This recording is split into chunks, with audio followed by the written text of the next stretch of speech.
Pocos personajes pueden llegar a ser tan identificables, memorables, queridos e influenciables como los creados por Nintendo.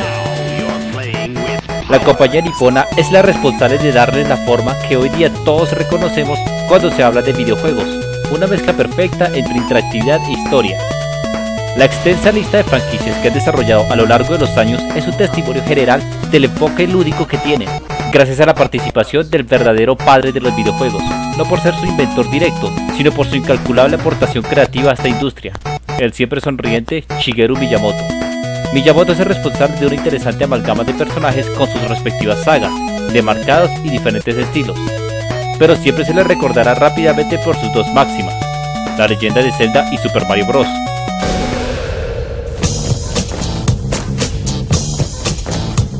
Link y Mario son dos colosos de la cultura popular, reconocibles hasta por los ajenos al medio,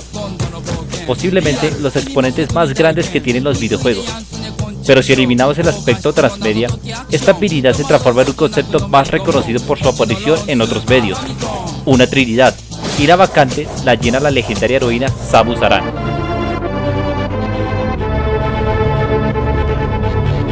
Nacida en 1986 dentro de su propia saga titulada Metroid,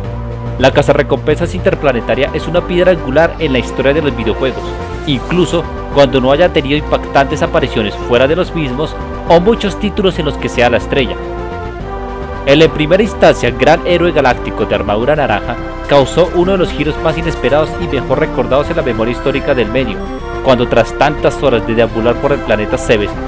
y huir antes de su explosión tras una tensa batalla, los jugadores veían incrédulos ante ellos que aquel valiente héroe al que habían acompañado no era el estereotipo de héroe ochentero ultramasculino, sino una mujer que se despedía tranquilamente con un movimiento de manos. Samus fue más que un rompimiento de la tradición de héroes masculinos para jugadores masculinos. Su jugabilidad tomó lo mejor de Zelda y Mario, adaptando la épica exploración por entornos hostiles de Link, con el plataformeo, el énfasis en los reflejos y las mecánicas conjuntas de salto y velocidad del fontanero. En contraposición con las obras de Miyamoto, es difícil asignar la paternidad de Samus a un solo individuo. Su diseño estuvo a cargo de Hiroshi Kiyotake. Su aventura fue posible gracias al músculo técnico y financiero de Gunpei Yokoi, y las míticas tonadas de terror espacial con las que se le asocia son obras de Hirokazu Tanaka. Sin embargo, hay alguien que siempre destacó, Yoshio Sakamoto, su director, quien a diferencia del resto del equipo original, siguió dirigiendo y colaborando con el resto de juegos hasta la actualidad, siendo el artífice de los momentos más memorables, junto al intricado diseño de niveles con los que siempre ha contado. Quizás Samus no sea la primera protagonista en la historia de los videojuegos. En su versión para arcades, Mars Rider, un juego de conducción salido en noviembre de 1985, tenía como premio final la imagen de una mujer estereotípica de los años 80, siendo hasta hoy un misterio si ella era o no el personaje jugable, aunque su aspecto se parezca mucho al de la primera Samus. Pero incluso antes que ellas, y por solo 4 meses de diferencia, estuvo Kizzy, protagonista del juego de disparo lateral de Namco, Baraduk. Pero la importancia de Samus no es que haya sido la primera por cuestión de fecha, sino que fue la primera en demostrar que el mal llamado sexo débil también podía cargar con el protagónico en una aventura de acción. La palabra Metroid viene del lenguaje de la ficticia raza alienígena Chozo, que en nuestro idioma significaría guerrero supremo. Los Metroides son parásitos mucho más poderosos que cualquier arma existente, y gracias a sus supremas cualidades orgánicas hacen honor al hombre,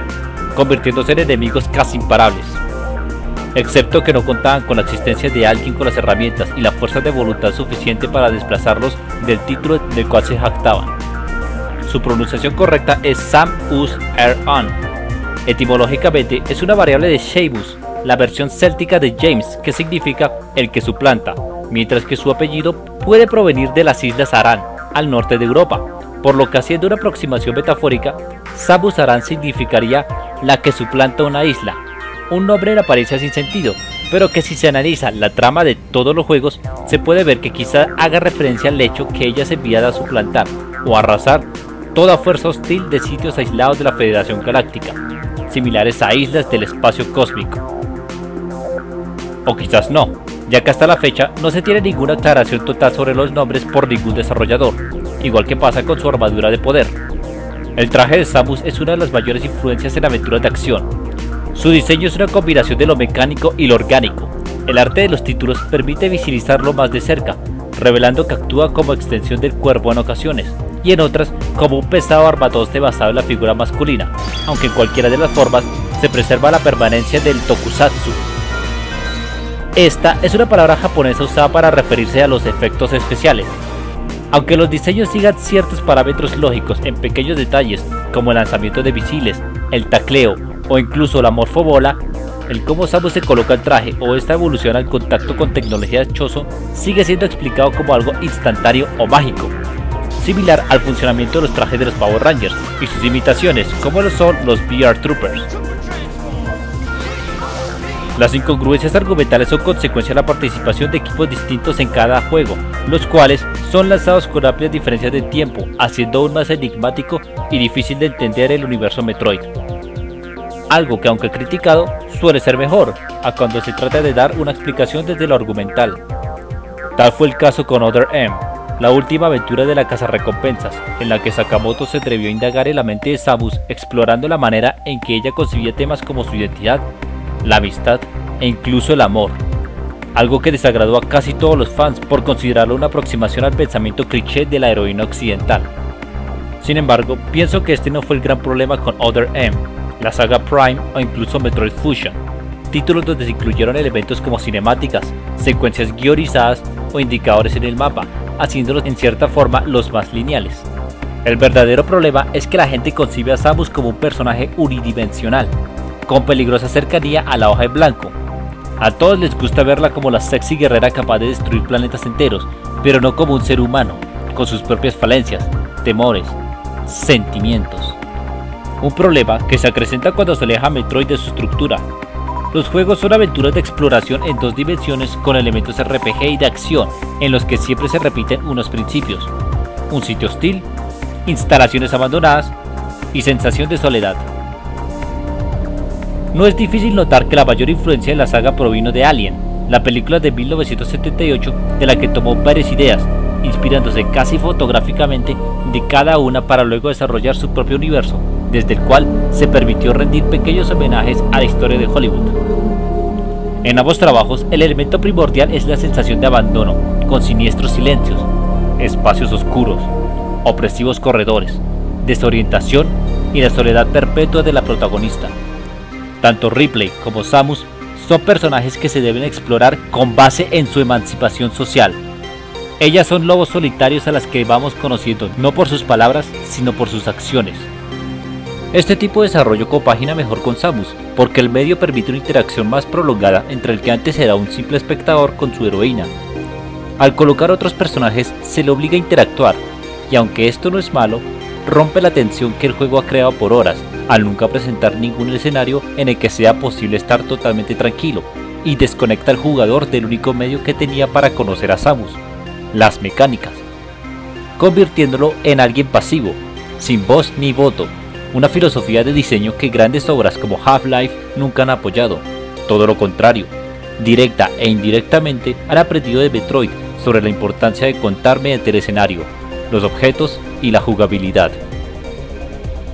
Samus es la protagonista de una de las franquicias más influyentes de todos los tiempos. No solo sus aventuras en 2 dimensiones han sido las responsables de crear un patrón de juego del que se siguen sirviendo distintos títulos hasta hoy día, sino que junto a sus compañeros Mario y Link tuvo la suerte de pasar sus ideas con éxito a las 3 dimensiones, en un género aparentemente incompatible, pero desde el que se arriesgó para crear una serie de aventuras muy creativas que dejaron una huella invisible que distintos videojuegos en años posteriores solamente copiaron, llegando a tomarse la autoría creativa de la misma. Ahora, tal vez muchos se estén preguntando en qué momento este video hablará sobre un punto que siempre acapara toda la atención cada vez que se habla de Samus Aran y su papel en la industria, desde el que incluso se ha dicho que ella solo es una recompensa que exalta una tendencia que, admitámoslo, aún existe de formas no tan sutiles. Por supuesto que ha habido una sexualización en Samus, tanto de parte de algunos fans como de la misma Nintendo, a través de vergonzosos detalles muy notorios en cada una de sus apariciones, que resultan no solamente molestos para aquellos que no la ven como un objeto de deseo, sino también frustrante, ya que mientras más veces se pongan estos detalles, más tiempo estará el resto del público ajeno al núcleo de Metroid, porque aunque la mayoría de veces esto está puesto con el eterno propósito de la atención y las ventas, la verdad es que siempre se da por no entender ni al personaje ni a su universo. 30 años han pasado. Aunque Nintendo no parezca estar interesado en darle una nueva oportunidad, las historias vividas por Samus permanecen tan frescas como cuando salieron. Una gran cantidad de nuevas protagonistas han ido apareciendo con el objetivo de destronarla, pero aunque algunas sean verdaderas mujeres con la personalidad necesaria para tomar el rol de sus títulos, hay otras que podrían ser reemplazadas por un hombre sin que hubiera una verdadera diferencia. Y eso es lo que la hace tan única, tan majestuosa, tan perfecta, porque sin ella el universo de Metroid no tendría el mismo significado. No solo sus videojuegos son auténticas joyas y obras maestras del medio, sino que se mueven con esquemas escondidos, como hilos que conectan su aparente escasa narrativa con las mecánicas. Lejos de la Federación, los piratas espaciales o los Chozo, Metroid es sobre la vida. Cada momento que pasamos jugando estamos tomando por la fuerza las energías de otras criaturas, algunas veces con total egoísmo, rabia o incluso desesperación, pero en general siempre responden a un instinto bruto de supervivencia, matar o morir, hasta que llegan aquellos momentos tan decisivos en los que la lógica dictamina que lo mejor es responder con fuego, pero que para sorpresa del jugador, la supuesta marioneta que controla deja a un lado su hostilidad y se permite tener un contacto con su instinto maternal, desobedeciendo a aquella ley invisible de la naturaleza más salvaje al entregar vida, no como algo tangible o con aplicaciones directas en la jugabilidad, sino algo auténtico, tan desinteresado que solo puede venir del único ser dentro de la civilización capaz de generarla, una madre, pero por encima de esa etiqueta, una mujer. Desde luego que su personaje ha tenido serias caídas, como pasó en el mencionado Other M, junto a las constantes críticas de algunos sectores, pero a la larga esto no hace sino maximizar unas problemáticas que ennegrecen un ícono, al que incluso se le malinterpreta ciertas representaciones. Samus Aran es más grande que muchas otras figuras por motivos decentes, nacidos del esfuerzo y la calidad que ha demostrado en su carrera, por la que merece todo el respeto y aprecio que también se le da a otros grandes, y desde un plano subjetivo, de alguien que ha jugado y rejugado más de una vez sus juegos, solo me queda agradecerle a aquellos que la idearon, pero sobre todo a ella misma, por traspasar esos mundos de pixeles en los que inició y convertirse en la heroína por excelencia de los videojuegos.